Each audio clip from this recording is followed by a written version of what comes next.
Well, ladies and gentlemen, apes and apettes, I finally went out and got a job because everybody said go get a job, so I went and got a job. So I'm not going to be able to be here at the close of the day. I'm just playing. I got some real estate stuff to do. I'm a real estate agent and I own some rental property. So that is in store for me later on today. And I have to get to that. So I will be watching the markets. I will keep you guys posted over on Twitter or on the community page. But all of the information I'm going to say here in this video is very relevant. It does not matter what happens here in the last half an hour or 45 minutes of trading. So let's put that out there. So what we're going to talk about here in this video is something that is honestly quite unique that we are seeing. We're seeing no bullish institutional order flows as far as options are concerned today, but the stock is still up about 6%. So I want to talk about this as well as what to expect tomorrow and then Wednesday, Thursday, and Friday. That's going to be the true testament of what is going to happen with this earnings season. So that is going to be a big part of this video. Obviously, we're going to go over the typical things like the technical analysis, what that is saying, the short interest, the Ortex data, the max pain, and the option chain as well. So if you guys find value out of this video, hit that like button for me, subscribe to the channel, let me know in the comment section how many shares of AMC do you own, and make sure to hit that like button if you own at least one single share of AMC. Not a high requirement, but make sure you hit that like button for me. Now, if you guys also want access to all of the trades that we have been making in real time, you need somewhat of a mentor or just somebody to bounce ideas off of. That's what that program is for, linked in the pinned comment. So let's dive into it. Like I said, AMC is up about 6% currently, flirting with about $16 for a majority of the day, and we are getting quite far away from our $15 level of support and was a little bit of a resistance at times. So $15 is a really a critical level. And you know, to be honest with you guys, 15 and 20 are going to be really the ranges that we are in between, because there's a psychological resistance and support level at those prices. $15 is a psychological support where it's like, hey, I think AMC could fundamentally be valued at $15 per share. And we're obviously seeing institutions that are feeling the same way because they are loading up on the stock as well. So that's going to be the important level as far as the downside is concerned. We've already fallen so far, so to see a decent bounce this week is not going to surprise me. And my price target was $17 per share that I put out on the video last night.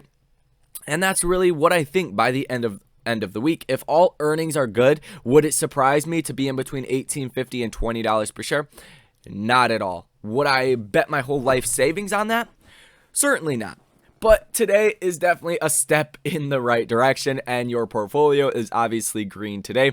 So you should be quite happy about that. Now, what the markets are going to be paying attention to is obviously today we don't have any major earnings, and we don't really have any major earnings for tomorrow morning. But in after hours tomorrow, the earnings start to roll in. So I do expect tomorrow to be a somewhat of a muted day, if not another rally like we are seeing right now. But tomorrow and after hours, we have Google, AMD, Starbucks, GM, and PayPal. Like I have said, the biggest one is going to be Google. That controls, I believe, about 5% of the S&P and the NASDAQ weighting. So if Google has good earnings, that should bring up the markets, and it should send shorts to cover on some of their short positions or to deleverage some of their option positions that we can see they are putting on. So keep that in mind. It's going to come down to earnings, and after this week, if we see a bullish reaction throughout this week, there's nothing too crazy until February 10th when we do get the CPI numbers. If those come in lower for whatever reason, they're not expected to, but if they do, you will see another very bullish reaction in the marketplace. I can almost guarantee to you guys, you will see a very positive day if inflation comes in less than what people expect it to be. And then the next big catalyst is going to be March 10th for the next CPI reading. We don't have the Fed until March 16th. So we're in a weird state right now. All eyes are on earnings. If those are good, we should be set to rally with AMC stock. And like I said, watch the $20 level, but really about $18.50 is going to be the next level we have to break out above. If we do look at the Bollinger Bands, we could see 20-day simple moving average is right on $20 per share. Just again, reiterating what I just said, $20 is going to be a very important level.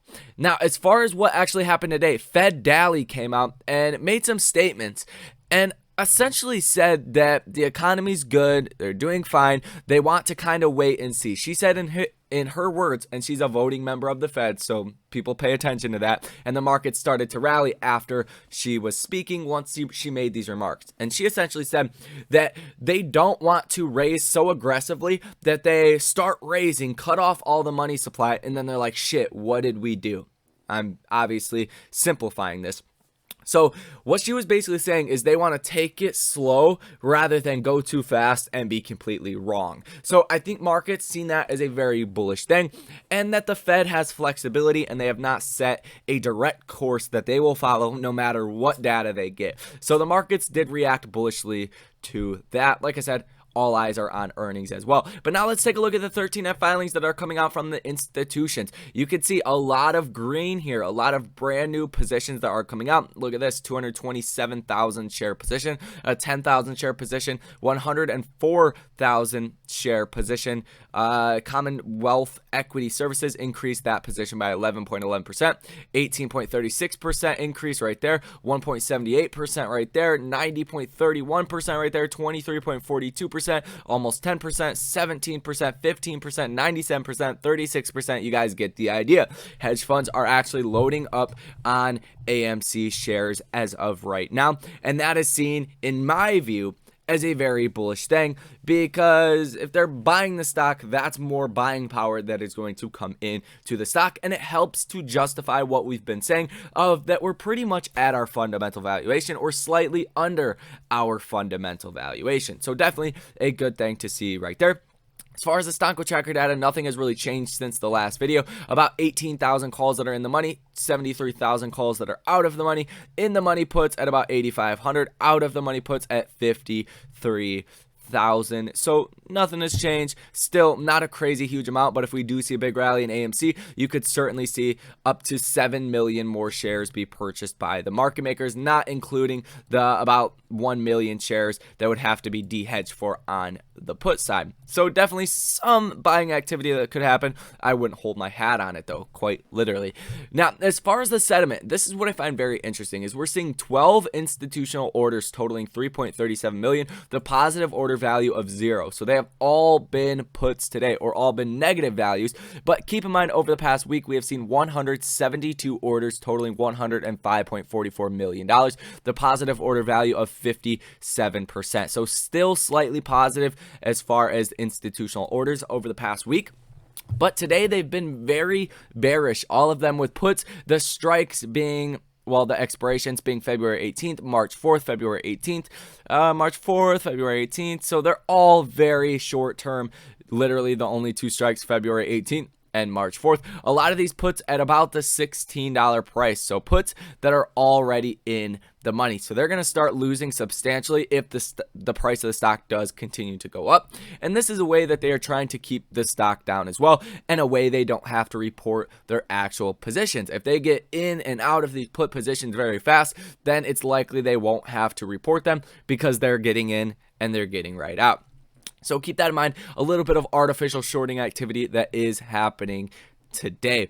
As far as the max pain, that's sitting at about $15 per share. My price target is $17 per share, so I don't agree with this whatsoever about, to be at $15 by the end of the week. But if earnings are bad, certainly that will push us down. And I do want to circle back to that in case you guys have not seen. Thursday is going to be a big day as well, with Amazon, Ford, and Snapchat reporting in after hours, and then Wednesday, Facebook in after hours and Abivai in pre-market. So we do have Google, Facebook, Amazon, the largest companies in the world that are still reporting this week. So it's going to get very volatile. Please hold on to your hats, get your options ready, and let's make some money. If you guys want to make some money with us, link down below in the pinned comment, like I said, for the buy and sell alerts. Come ask all your questions, get guidance. We keep it very inexpensive, so anybody is financially able to join, and that is at your disposal if you so choose to. Like the video, subscribe to the channel, all of that good stuff. Comment down below how many shares do you own and what is your personal price target by the end of this week. Love and appreciate you guys. Thank you for watching. I will see you in the next one.